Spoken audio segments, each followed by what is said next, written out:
Welcome to What Is, the channel that turns confusing questions into clear answers with just the right amount of awkward metaphors and questionable impressions. Today, we're diving into a day so dark, so short, so existentially bleak, that ancient humans genuinely thought the sun might never come back. Yes, folks, we're asking, what is the winter solstice? You've probably heard the phrase. Maybe you've seen it pop up on your astrology-obsessed cousin's Instagram. Blessed winter solstice vibes. Or perhaps you just noticed one day in December that it got dark at 4:30 p.m. and you haven't seen the sun since. And you were like, wait, did I die and go to Norway? Well, no. You just experienced the lead-up to the winter solstice. So, what is the winter solstice?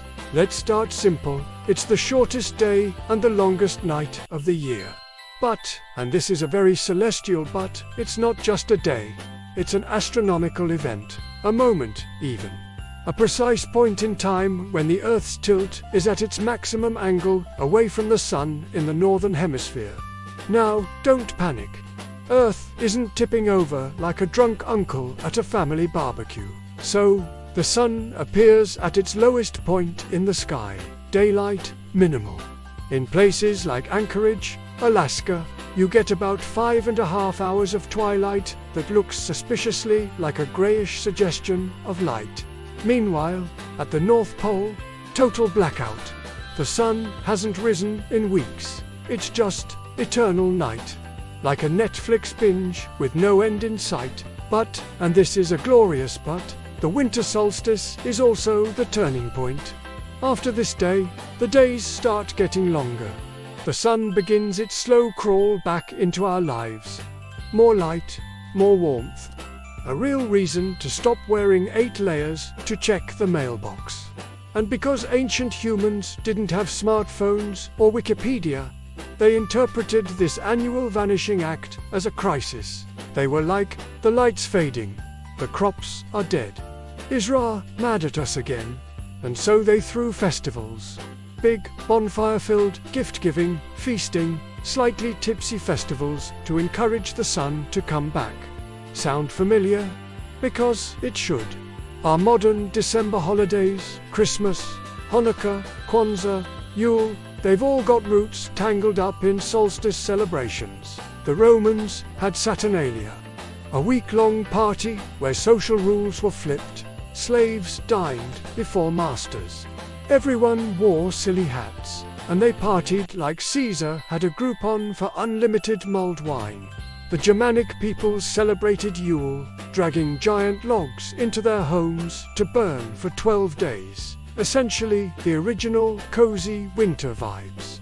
They believed the fire would help bring the sun back. Also, it made their long houses smell like a lumberyard mixed with anxiety. In China, Dongzhi festival marks the solstice with tongyan glutinous rice balls, eaten for symbolic family unity. Because nothing says cosmic rebirth like chewy white dumplings that taste faintly of marshmallow and hope. So even if you're not building a fire altar or sacrificing a goat to Odin, and hey, no judgment if you are, your holiday traditions probably carry echoes of solstice, energy, light in darkness, warmth in cold joy, in the face of inevitable seasonal depression. Now, here's something mind-bending. The winter solstice doesn't always fall on December 21st.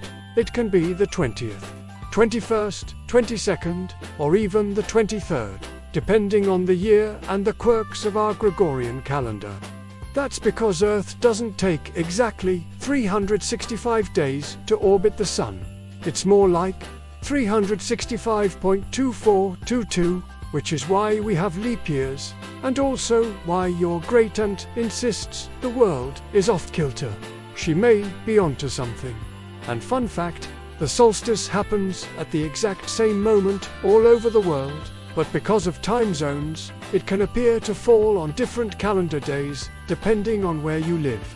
So while folks in New York might celebrate it on the 21st, someone in Tokyo could technically be on the 22nd. Time is a flat circle. Or a sphere. I don't know. I failed physics. Oh, and if you're in the Southern Hemisphere, congrats. While we're shoveling snow and questioning our life choices, you're celebrating the summer solstice. Longest day of the year. Beaches, barbecues, sunburns. It's like the Earth is saying, one hemisphere freezes, one gets a tan. Balance. Which brings us to Stonehenge. Yes, that's Stonehenge. Every winter solstice, hundreds of people, many in elaborate cloaks, some possibly role-playing as druids, others just really into camping, gather at Stonehenge to watch the sunrise align perfectly with the ancient stones. The monument is believed to have been built, in part, as a solstice calendar.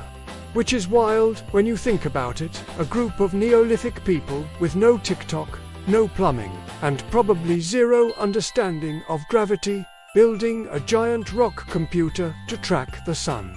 Meanwhile, I can't set my smart oven without calling my nephew. But the solstice isn't just about ancient history or hemisphere envy. It's relevant today. Farmers still use solstice timing to plan planting cycles. Astronomers track it to calibrate instruments. And honestly, most of us use it as an excuse to binge-watch holiday movies, eat too many cookies, and pretend we aren't emotionally moved by a claymation reindeer. There's also a psychological weight to it.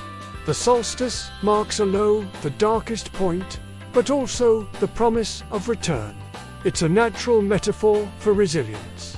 When things feel bleak, when light seems gone, sometimes you just need to remember. This is the turning point. After today, it gets brighter, literally, and also emotionally, if you drink enough peppermint cocoa. So the next time you're sulking into your scarf, cursing the 4:30 p.m. twilight, remember, you're living a moment that humans have marked, celebrated, and feared for thousands of years.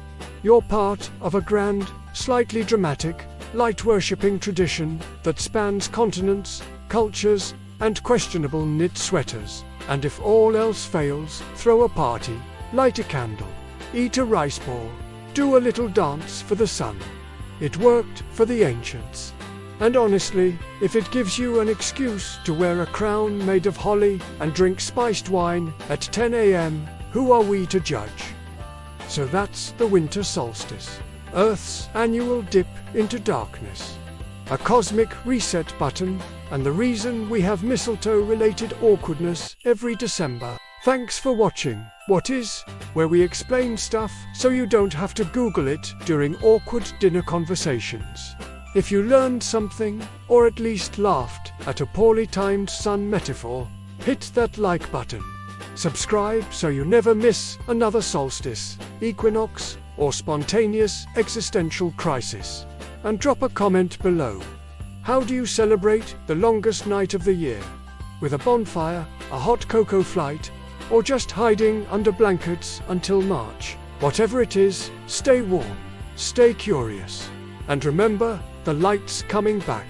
See you next time when we answer another burning question.